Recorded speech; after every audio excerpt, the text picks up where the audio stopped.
కీర్తనల గ్రంథంలోని 18వ కీర్తన 50వ చరణాన్ని మనం చదివితే ఆఖరి చరణం అది.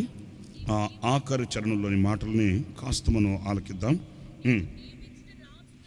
నీవు నియమించిన రాజునకు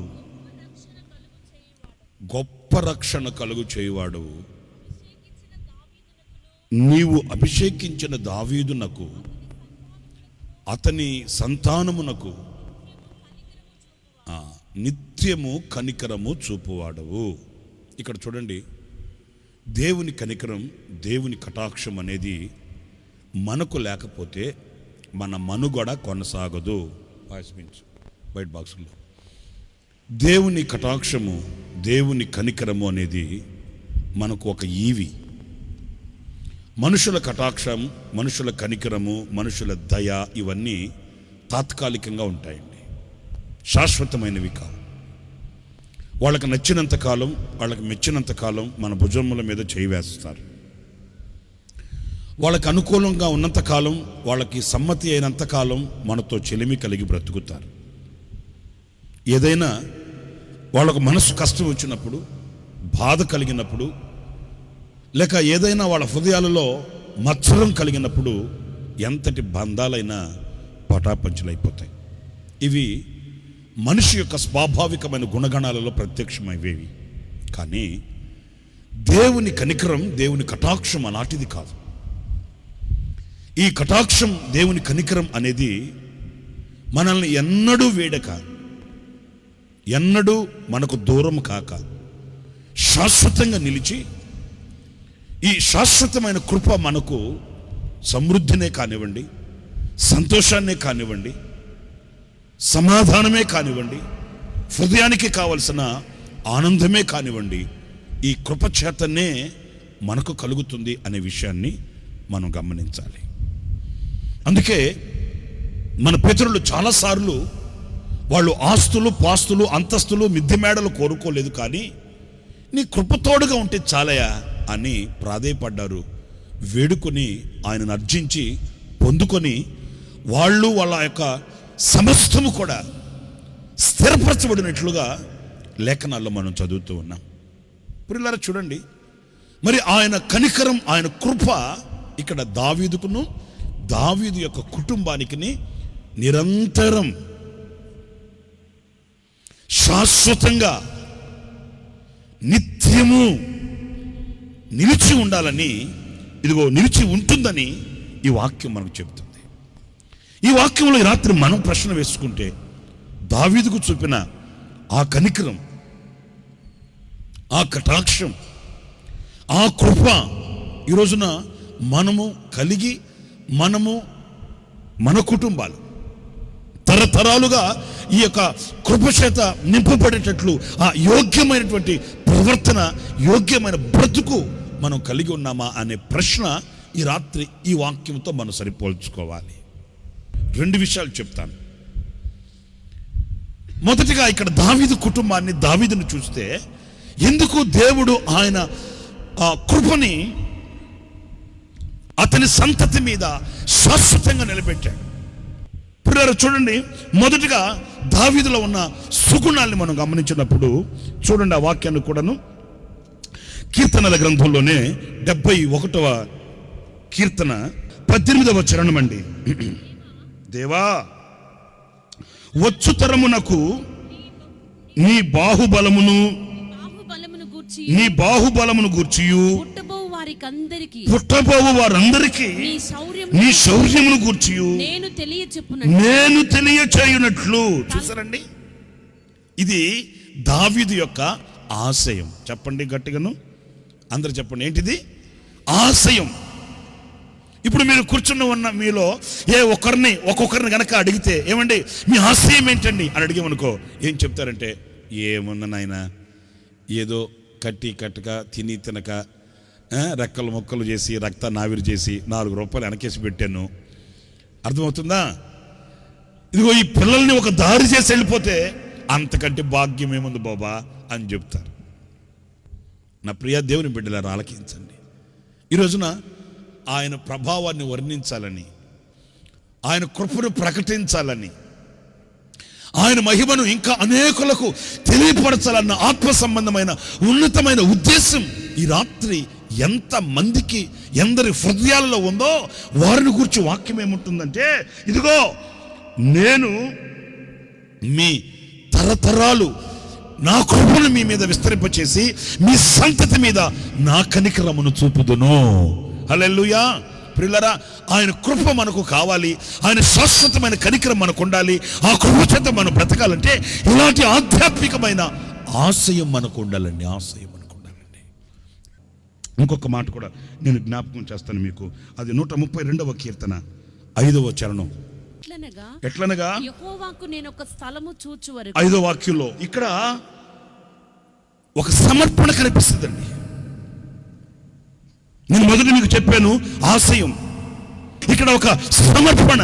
ఏంటి ఆ సమర్పణ అంటే, నా దేవునికి నేను ఒక నివాస స్థలమును చూచు వరకు చూడాలి. చదువుమా. యాకోబు యొక్క బలిష్ఠునికి ఒక నివాస స్థలము నేను చూచు వరకు, ఒక నివాస స్థలమును నేను చూడాలి.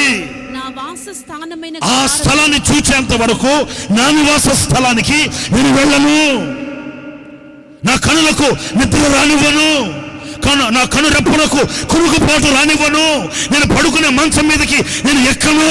ఇదిగో ఈ కార్యం చేసేంత వరకు నేను తడువు చేయను. అసలు ఆ మొదటి వాక్యం చదవండి. యెహోవా దావీదునకు కలిగిన బాధలన్నిటినీ అతని పక్షమున జ్ఞాపకము చేసుకొనుము. అతడు యెహోవాతో ప్రమాణపూర్వకంగా మాట ఇచ్చి యాకోబు యొక్క బలిష్ఠునికి మొక్కుబడి చేశాను. చాలండి, ఒక సమర్పణ. ఈ వాక్యంలో నాకు ఆశ్చర్యం కలిగించిన మాట ఏంటంటే, యాకోబు యొక్క బలిష్ఠునికి యెహోవాకు నేనొక స్థలమును చూడాలి. ఏమంటే నేను ఒక మాట అంటాను, తలలు పైకెత్తునన్ను చూడండి. దేవునికి ఈయన స్థలం చూసేదేంటి? ఆయనకు ఒక ఆలయాన్ని నేను నిర్మించాలి. అది నిర్మించేంత వరకు నేను నిద్రపోను, నా కనులకు కురుకుబాటు కూడా రానివ్వను. ఆ పని ముందు చేసి పెట్టాలి. అది నేను ఆయనకు సమర్పించుకున్నాను, ఆయనతో ప్రతిష్ఠత చేసుకున్నాను అంటాడు. ఎందుకనంటే నేను ఒక మాట చెప్తాను, వినండి. అభాగ్యుడనైన నాకు, ఏ నివాసము లేని ఎడారి బ్రతుకుతూ ఉన్న నాకు ఆయన ఒక నివాసాన్ని చూపించాడు. చప్పట్లు కొట్టండి గట్టిగాను. Praise the lord. ఆయన నాకు ఒక భవిష్యత్తును ప్రసాదించాడు. ఆయన నాకు ఒక నివాసాన్ని ఏర్పరిచాడు కనుక నేను ఇప్పుడు ఆయనకి ఒక పరిశుద్ధ స్థలాన్ని నేను ఏర్పరచాలి. పిల్లరా, ఎన్నో మేలులు పొందుకుంటుంటామే మనం. ఏనాడైనా దేవుడు నాకు చేసిన ఈ మేలుకి నేను ఇది నా దేవునికి చేయాలి అనే సమర్పణ మనకి ఎప్పుడైనా కలుగుతుందండి? మా ఊర్లో, మీ ఊర్లో కాదులే, మా ఊర్లో నేను చిన్నప్పటి నుంచి చూశాను. ఇలాంటి ప్రార్థన కూడికలు పెడితే పాట పాడమంటే మా వాళ్ళు పాడేవాళ్ళు. నాకు బాగా తెలుసు చిన్నప్పుడు. ఏమని పాడేవాళ్ళు అంటే, వేలాది నదులంత విస్తార తైలం నీకిచ్చిన చాలునా, గర్భఫలమైన నా జ్యేష్ఠ పుత్రుని నీకిచ్చిన ఇంచుమించు 15 సంవత్సరాలు నా ఇంట్లో నేను ఉండి విన్నానండి. ఆ అమ్మ ఇచ్చింది లేదు, సచ్చింది లేదు. పాడడం మాత్రం ఎలా పాడేదంటే, వేలాది నదులంతా విస్తార తైలం, నెత్తికి పెట్టుకోవడానికి కొబ్బరి నూనె చేసలేదు ఇంట్లో. ఈమెమిస్తుందట, వేలాది నదులంతా విస్తార తైలం అంట. అట్లాగా నెత్తికి పెట్టుకోవడానికి అంత కొబ్బరి నూనె చేసలేదు. ఆమె పాడే పాట, ఆమె చెప్పే మాటకి అసలు సంబంధమే. నేను అంటాను, ఇలాంటి అబద్ధాల మాటలు చెప్పకపోతే ఏమైంది? ఎన్నో ఉపకారాలు పొందుతున్నావు, ఎన్నో మేలు పొందుతున్నావు, ఎంతో ఆశీర్వాదాన్ని ఆయనతో పొందుకుంటున్నావు. ఆయన చేసిన ఉపకారములకు నువ్వు ఏమి చేయగలవు, ఏమి సమర్పించగలవు? ఇక్కడ చూడండి, భక్తుడు దావీదు, దేవుడు నాకు మేలు చేశాడు, దేవుడు నాకు ఉపకారం చేశాడు. గొర్రెదొడ్డులో తిరుగుతున్న నన్ను తీసుకుని వెళ్ళి ఆయన నన్ను సింహాసనం ఎక్కించాడు. ఏ ఆదరాభిమానాలు లేని నన్ను ఆయన ఎన్నుకున్నాడు, ఆయన కోరుకున్నాడు. ఆయన నన్ను ఉన్నతమైన పిలుపుతో పిలిచి ఈ యొక్క ఆశీర్వాదకరమైన బ్రతుకుని నాకు ప్రసాదించాడే. ఆ శక్తి కలిగిన దేవునికి నేను కృతజ్ఞుడను. నేను ఆయనకు ఒక నివాస స్థలమును ఏర్పరచాలి. ప్రియ దేవుని బిడ్డలారా, ఇదిగో ఈ ఆశయం, ఈ సమర్పణ నీకు కృపను అనుగ్రహిస్తుంది. తరతరముల వరకు ఆయన కృప నీకు, నువ్వు నీ సంతతి మీద, నీకు నువ్వు నీ కుటుంబం మీద నువ్వు అనుభవించినట్లుగా ఆ కృపా సహితమైనటువంటి ఆశీర్వాదకరమైన అనుభవాల్ని నువ్వు అనుభవించగలుగుతావు.